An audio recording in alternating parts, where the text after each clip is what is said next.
Welcome to Doing Business with a Servant's Heart podcast. I'm so excited for season 2 and the great guests you're going to hear from, their struggles, how they overcame their struggles, their triumphs. Through personal and business life, I think they're tied together, and we're going to share great stories about that.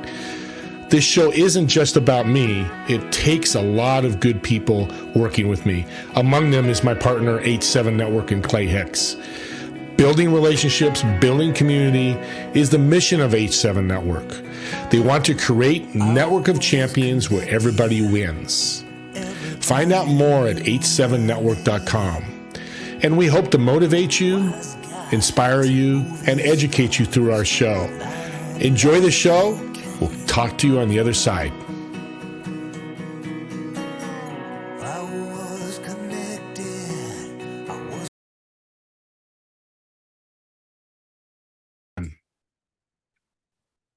Welcome, everyone, to Doing Business with a Servant's Heart podcast show.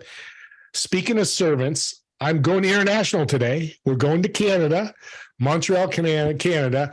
I've met her the first time today, but I've heard so much about her and what she does and how she does it is definitely with a servant's heart. Hey, Lori, I want to welcome you to the show.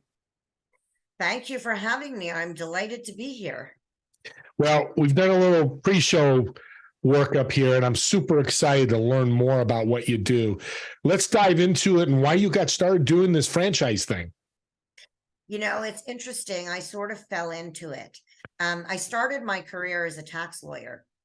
And then, 7 years in, I was like, I can't do this anymore. And one of my best friends worked for this multi-billion-dollar company that owned 3 different brands, all of which were franchised. And they said they're looking for in-house counsel. And I said, okay, I'll take that job. So that's how I got into franchising. Was I went and I took a corporate job with a company that owned 3 different franchise chains. So that's really where I built up. And, I learned all about franchising and food service operations and, HR and finance. And yeah, it was like a school. I use it as a school. Is there a better route? Traditional business, Steve Ramona wants to start a business and do a tech company. I do that. Or work with you in a franchise. Is there different circumstances for each, or is just franchise an easier way to go for a new person that wants to get into business? I love franchising for people who want to get into business, because whatever it is you love to do, there is a franchise for it. There are 4,000 franchises in the United States, and there are tons that are coming in from Europe and from China and Australia. The market is just expanding. So there's a franchise for everything you could possibly think of. And why would you go and start from scratch when you can buy a business in a box that has already generated the brand awareness that you need to be able to sell at the local level? When you put up those yellow arches, everybody knows what they're getting. You just need to put up the arches and people come, right? Well, that's the basic idea behind franchising, is that there's consistency and people know what to expect from that franchise. So when the sign goes up, people will come. The phrase business in a box, I know you didn't coin it, but I'm glad you said it, because you just made it really simple to me.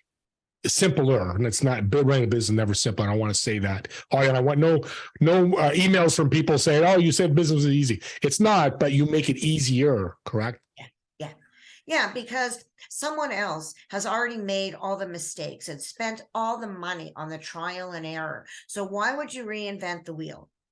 When you could go and buy a restaurant franchise and have instant customers at your door, or you could open up Joe's Pizza and then have to do a tremendous amount of marketing and all of this stuff just to get people and just to break even.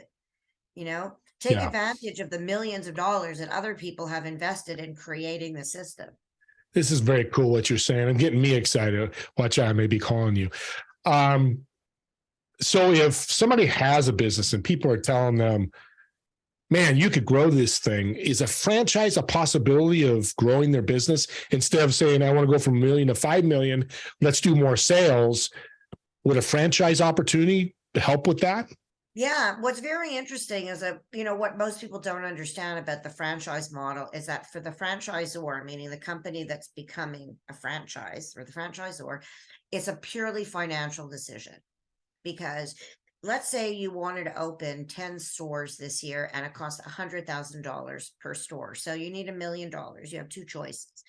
You go to the bank and you borrow $1 million. Mhm. So now not only do you have $1 million of debt that you have to pay plus the interest, and it really does a number on your financial statements, right? But you now have to manage and construct 10 locations. Your other option is to find 10 people that have $100,000 each and teach them how to do what you do. And that's how you grow your business. That's how you scale your business from one location to 10 locations in 1 year. It's by using the franchise model. Kind of a proxy in a sense, probably the wrong word, but they're a proxy for what you do, and they have your mission behind, and they're taught all that. Yeah.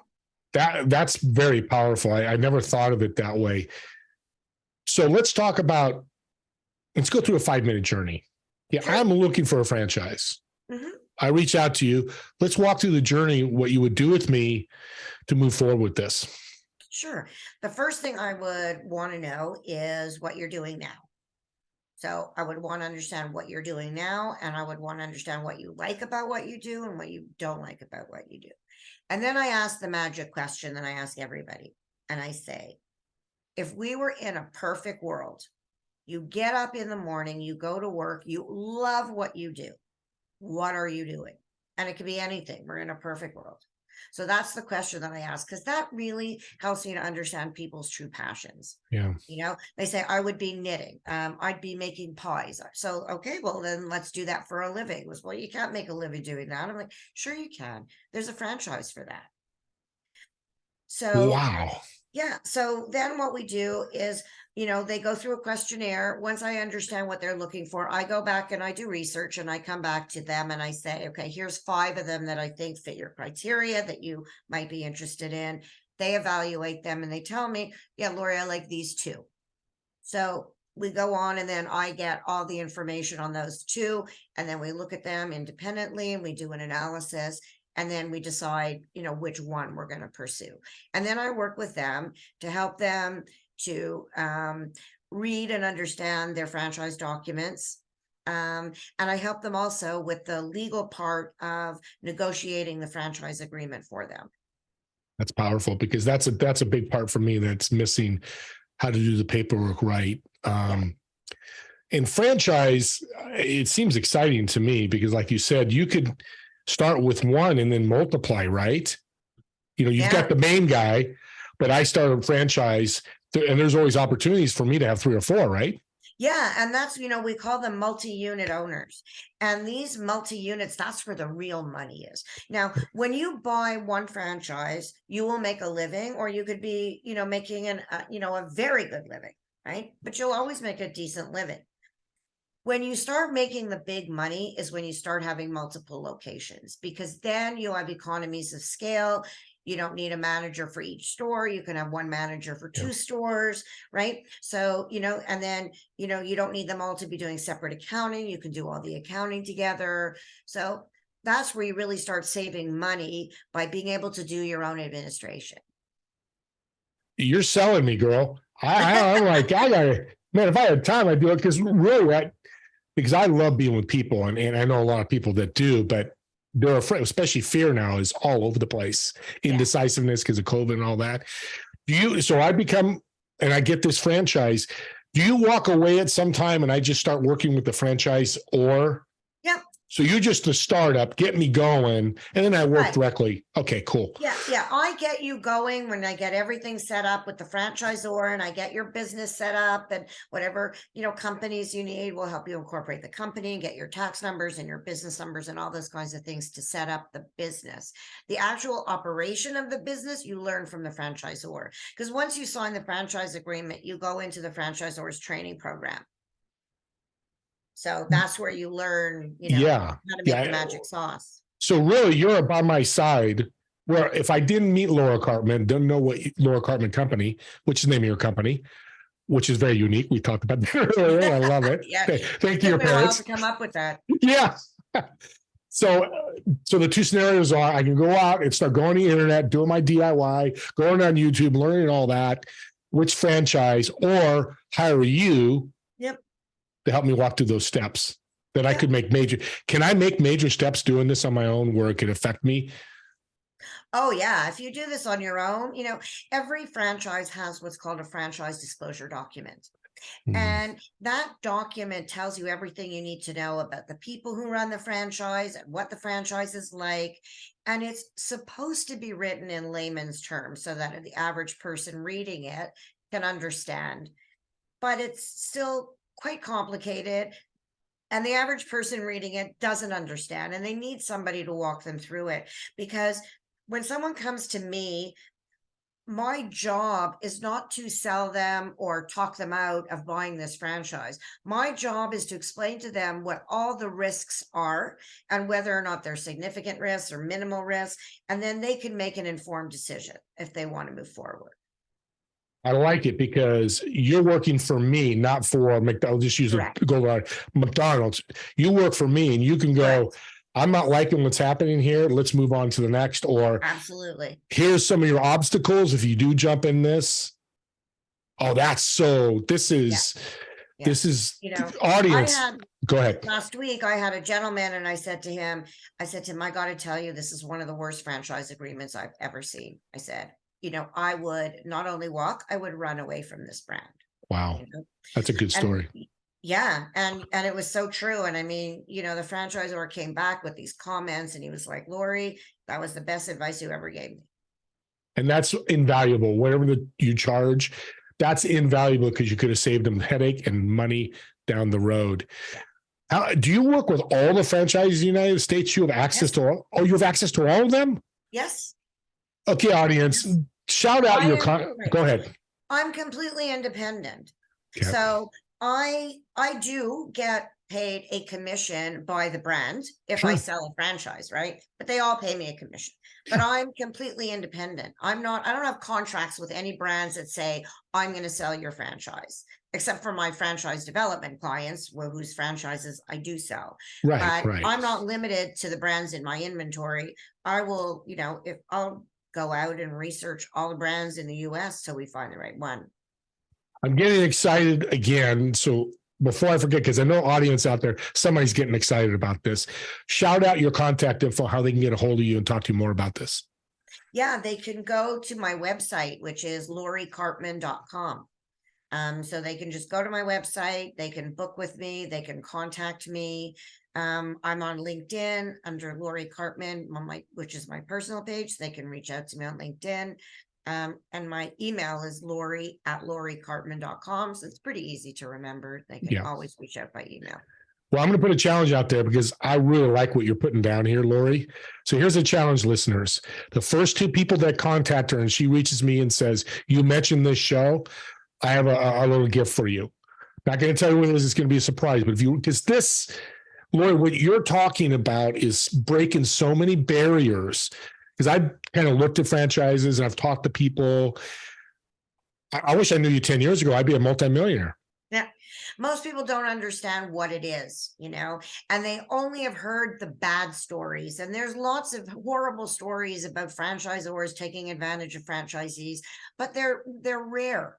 The bulk of franchisors really want their franchisees to succeed and are really good people. Yeah, because it's their brand. Yeah. I go by McDonald's and start throwing burgers on, place is a mess and all that happens. That doesn't help McDonald's. No. You just said something earlier I want to come back to. Not only do you help people find franchises, you build franchises for companies. Right. To me, that's unique. Never heard that. Let's talk a little bit more about that. Sure. So companies will come to me because they have a successful location. They've been profitable for a couple of years. And people are saying to them, you should open in my neighborhood, or when are you coming to my town? And they start thinking about expanding their business. And they typically realize that they don't have the money to do it. And so, franchising your business is a lot less expensive than a bank loan. You don't need a bank loan to franchise your business, right? So, it's much more affordable. And as opposed to what we were talking before, as opposed to going to the bank and borrowing the $1 million and building the 10 locations, right? So what I do is people come to me and I create all the systems and procedures that they need. So we do their financing, we do anything that touches marketing, we do anything that touches HR, operations, sales, and basic franchise development. So we're a full service firm. So brands come to us and we just take everything off their plate. It's a done for you service. Yeah, everybody listening that's been thinking about franchising their own business, reach out to Lori, because again, it's that business in a box. I mean, I'm a plumber. I want 10 plumbing stores, 10 place locations. I don't know what to do, to grow that. I just have to borrow money. Making it a franchise, they've got you by their side to this journey, I'm assuming, right? Absolutely. And Yeah. I've been doing this for 40 years and I've been a franchisor and I've also been a franchisee. So, and I practiced franchise law for 32 years. So I really understand the relationship. So you've been doing it 40 years, but you're 48 years old. How's that? I'm kidding. I have to I'll do pay that. you for that later. Yeah, we'll take care of that later. Well, let's talk about my sponsor, H7 Network. I'm super excited about. Tell me a little bit about H7 and how it's helped you and how you use it. Oh my God, H7 is just, is an absolute gift. The people in the H7 community are really there with a serve mentality. You talk about doing business with a servant's heart, and that's what that community is. And it really is a community. And they have so much to offer, because if you look at their calendar, you'd be amazed to see how many different topics they have and groups that they have that are based on either industry or, location. They just have so much to offer. And then in addition, what a lot of women aren't aware of is that there's Evolve, which is the other side of H7, which is a women's group, which is run by Clay's wife. And it's absolutely brilliant. I'm glad you brought that does up. a great job with that. Yeah, it's really good. And H7 is, we need to network. Yeah. And this is the way to do it now. It's all, there's in-person and virtual, you can do that. Well, thank you for that, because I love the shout out about H7, not only because it's a sponsor, but I love hearing that because I've been with them 2.5 years. So it's great, and I enjoy it. I find the sessions very enjoyable. I've made my money back over and over and over again. I mean, it's not a big investment. It's worth every penny and more. Yeah. Favorite book? You're a smart lady, lady, female, because I can hear that. And you've been in business for a long time, been on both sides. But I'm sure you've read some good books. What's a book you could give advice to our listeners? My book that I recommend to everybody is called You Can't Teach a Kid to Ride a Bike at a Seminar. It's by David Sandler. And it is about the Sandler sales system. And if you don't like to sell because you think you feel slimy, this is a book you have to read. It is meant for people who have to sell, like particularly people who are in the service industry, but even people who are in the product industry, where you have to sell for a living and you don't want to be that quote unquote, that stereotypic salesman. This is all about how you can do it with dignity and with honor and with grace, so that you can look at yourself in the mirror at night and you can make a damn good living at the same time. So I recommend that book. I read 20 years ago and I've read it many times since. You got me another book. I like it. I love getting new books. Yeah, I'll check it out. Let's talk about serving. Yes. Doing business with servant's heart. How do you serve your clients and prospects? Well, I sit on the board of directors of the Canadian Franchise Association. So, and then I sit on two of the committees, the Education Committee and the Women in Franchising Committee. So I'm able to really give back to the franchise community by being on these committees and by being on the board of directors, and by helping especially new franchisors navigate what, through what being a new franchisor is like. And then I am a mentor for Scotiabank. They have a women in business program. So I'm a mentor for them. And then from a personal perspective, I am a mentor and I sit on the board of Crohn's and Colitis Canada, because I have Crohn's disease. So that's work that I've been working with them for I don't know, 28 years or something like that now. So I'm a big believer in giving back. I've been fortunate. People have given to me, and I'm a really big believer in giving back. And you just, just give back as much as I can, and it will just come to me in spades. And these are volunteer hours. You're doing these boards. Oh, it's all volunteer. Volunteer. Yeah, volunteer. That's great. And I'm somewhat familiar with Crohn's disease. I've had a number of people I know have it. It's God bless you for doing what you do, because I know it could be, it's a tough one. Exactly the word. So you going out and doing it, because I want the audience to hear we can have these struggles, these obstacles, but Lori Karpman's successful. Yeah. It's not stopping you. And you'd be amazed when you speak to people to find out that everybody has their own struggle. It's like you look at someone and you can't tell if they're happy and they're smiling. That doesn't tell you that they're not suffering inside, and that's what we hear a lot about now when we talk about mental health and well-being and all of that. One more shout out, how they can get a hold of you. LoriKarpman.com. Just go on my website. My Calendly link is there. You can just schedule an appointment with me. That's really going to be, or, connect with me on LinkedIn. Fantastic. Well, we got a few more minutes. I want to ask you about, somebody comes to you and they want a franchise, and if they're just not a fit for you, what's your next step with them? If they're not a fit for me, which happens, I will refer them to someone else who I know in the industry. If they're not a fit for franchising, because not every business is fit for franchising, I will be very honest and tell them that and say your business just doesn't fit the model. So I'll be very honest.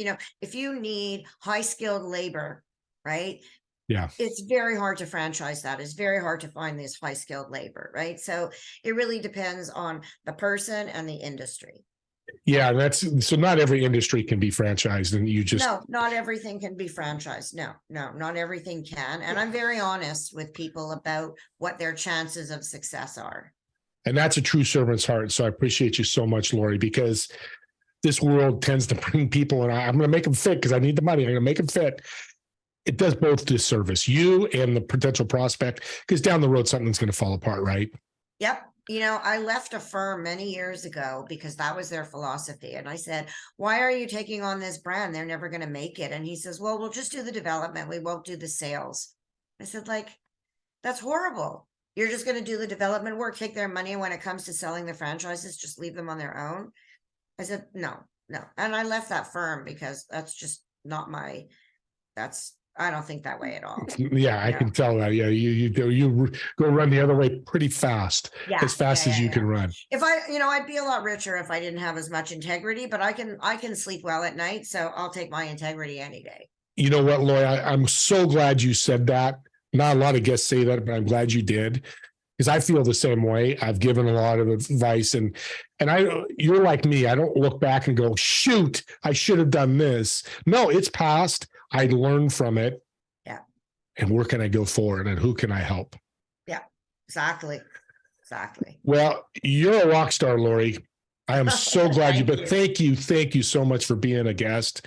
Audience, please reach out to her. If franchise is something you're thinking about, reach out to her. She'll do a quick call or a quick email, answer it, tell her what industry you're in, right? And figure out what. I'll give you an hour of my time. I have no problem with that. Now, that's a service art. She's going to give you an hour. If you can't figure it out by an hour, I know Lori can, so let her do that. So please reach out. With that being said, we're at the end of our time. I wish I did a 2-hour podcast because I think we go 3. But with that being said, you've done a lot in your life. You've had a lot of ups and downs, some of you mentioned today. But what advice would you give my audience in their journey in business and life? It's funny you should mention the ups and downs, because yes, my career has had its ups and its downs, and that's what life is, especially if you're an entrepreneur and you own your own business. There's going to be the high times and there's going to be the low times. But in the low times, you have to remember that the high times always come. So if you can remember that, then what I do is the low times where I don't have a lot of work, I use it to paint, which is what I love. I fulfill my hobbies. I use it for self-care. I take long walks, and then and I don't worry about the work because I know that the high time is just around the corner.